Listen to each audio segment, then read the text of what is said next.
Hello दोस्तों, नमस्कार। मैं धनेश हूँ और आप कृषक इंडिया कृषक भारत देख रहे हैं। दोस्तों, आज की डेट में देसी मुर्गी के नाम पे हम हाइब्रिड ब्रीड, क्रॉस ब्रीड का पालन करते हैं। वैसे तो इन्हें देसी मुर्गी ही कहा जाएगा, लेकिन प्योर देसी आप इसे नहीं बोल सकते। और लगभग 90% फार्मर इसी क्रॉस ब्रीड का फार्मिंग करते हैं। तो क्रॉस ब्रीड पालने में हमारे देश में क्या क्या समस्या आ रही है, उसके बारे में आज के इस वीडियो में हम जानेंगे। तो चलिए दोस्तों, वीडियो में आगे बढ़ते हैं। तो पहले नंबर पे है हमारे देश का मौसम। दोस्तों, हमारा देश बहुत बड़ा है। कहीं पे सर्दी है तो कहीं पे गर्मी है तो कहीं पे बारिश हो रहा है। और इसी कारण जो क्रॉस ब्रीड है, चाहे FFG हो, सोनाली हो, कड़कनाथ हो, गिरिराज, वनराज, कोई भी ब्रीड हो, वो हर जगह पर सूटेबल तरीके से नहीं रह पाती। यानी कि इनके लिए आपको सही वातावरण बनाना पड़ता है। दोस्तों, वैसे तो इनका इम्यूनिटी पावर ब्रॉयलर से अच्छा ही होता है और ऐसा नहीं है कि आप पाल ही नहीं सकते। इनको थोड़ा सा सावधानी पूर्वक पालना पड़ता है, उसके बाद ये कहीं भी एडजस्ट हो जाते हैं। और अगर प्योर देसी होते तो उनको आप कहीं पर रख दीजिए, बारिश में, ठंड में, गर्मी में, पेड़ में रख दीजिए, या तो कमरे के अंदर में, या तो फिर छत में। कहीं पर भी प्योर देसी मुर्गी अपने आप को एडजस्ट कर लेती है। लेकिन क्रॉस ब्रीड के साथ ऐसा नहीं है। इनको टाइम टू टाइम मेडिसिन और वैक्सीनेशन करना बहुत ज़्यादा ज़रूरी है, तभी ये सक्सेसफुल हो पाते हैं। दूसरे नंबर पे है ब्रॉयलर। ये क्रॉस ब्रीड का सबसे बड़ा दुश्मन ब्रॉयलर है, क्योंकि हमारे देश में सबसे ज़्यादा ब्रॉयलर खाया जाता है और देसी मुर्गी बहुत ही कम खाया जाता है। तो दोस्तों, इसका मार्केटिंग भी कम है, और इसका अगर आप अच्छा से मार्केटिंग करना चाहते हैं तो खुद को इसके लिए मार्केट बनाना पड़ेगा। इसका बना बनाया ब्रॉयलर के जैसे मार्केट उपलब्ध नहीं है। किसान भाइयों, अगर आप दूसरे देशों की बात करें तो दूसरे देशों में मांस को ज़्यादा नहीं पकाया जाता, अधपका होता है और उसको वो खा जाते हैं। इसलिए ब्रॉयलर हो या देसी हो या कोई भी मांस हो, उनको उतना फर्क नहीं पड़ता है। लेकिन हमारे देश में अच्छा से पकाया जाता है, एकदम उबाल दिया जाता है, जिसके कारण जो क्रॉस ब्रीड है वो पक जाता है और प्योर देसी की तरह उसका मांस नहीं लगता है, यानी कि थोड़ा मुलायम आ जाता है ब्रॉयलर की तरह।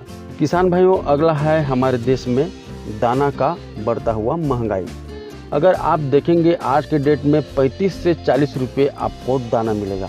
चूजा आपको 30 से 35 रुपये के बीच में मिलेगा।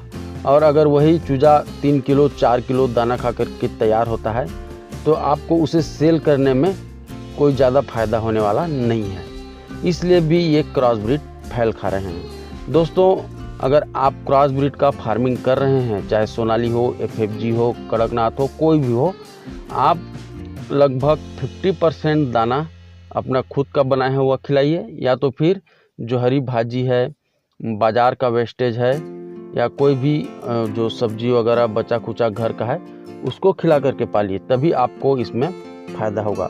नहीं तो आपको फ़ायदा होने वाला नहीं है। या तो एक चीज़ और करना पड़ेगा, हम सभी फार्मरों को एक यूनियन बना करके ये दाना वाला जो कंपनी है उनके खिलाफ हमें आवाज़ उठाना पड़ेगा, तभी ये लोग दाना के रेट को कम करेंगे। दोस्तों, क्रॉस ब्रीड कोई भी हो, चाहे वनराज हो, गिरिराज हो, आपका FFG हो, या तो फिर ग्राम प्रिया, RIR, कोई भी ब्रीड हो, उसका अंडा ब्रॉयलर से 1 या 2 रुपये ज़्यादा ही सेल होगा, उससे ज़्यादा नहीं होगा। कई जगह पर तो ब्रॉयलर के अंडे के बराबर में ही ये सेल होता है, जबकि इसमें जो पौष्टिकता है वो ब्रॉयलर से बहुत ज़्यादा होता है और इसके महत्व को हमारे देश के लोग नहीं समझते, इसलिए इसका डिमांड भी कम हो जाता है। दोस्तों, अगला है गवर्नमेंट का सब्सिडी या तो फिर लोन का जो सिस्टम है वो बहुत ज़्यादा पेचीदा होना। आप देखेंगे कि जो ज़्यादा पढ़ा लिखा है वो तो नौकरी करने चला जाता है, और जो कम पढ़े लिखे हैं या नहीं पढ़े हैं वही मुर्गी पालन के काम में ज़्यादातर होते हैं। ऐसा नहीं है कि पढ़े लिखे लोग नहीं हैं, पढ़े लिखे लोग भी हैं, लेकिन कम हैं।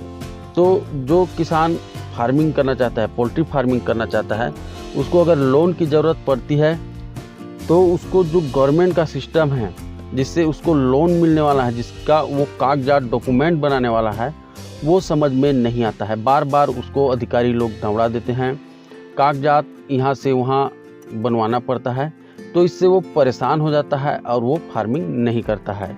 तो इस सिस्टम को थोड़ा सरल करना चाहिए और बड़े ही आसान तरीके से फार्मरों को लोन देना चाहिए, तभी वो देसी मुर्गी का पालन कर पाएंगे, नहीं तो नहीं कर पाएंगे। तो दोस्तों ये तो थी कुछ समस्या जो हमारे देश में देसी मुर्गी के पालन को लेकर के है, और अगर इन समस्या का कुछ समाधान आपको पता चलता है तो आप कमेंट करके मुझे ज़रूर बताएं।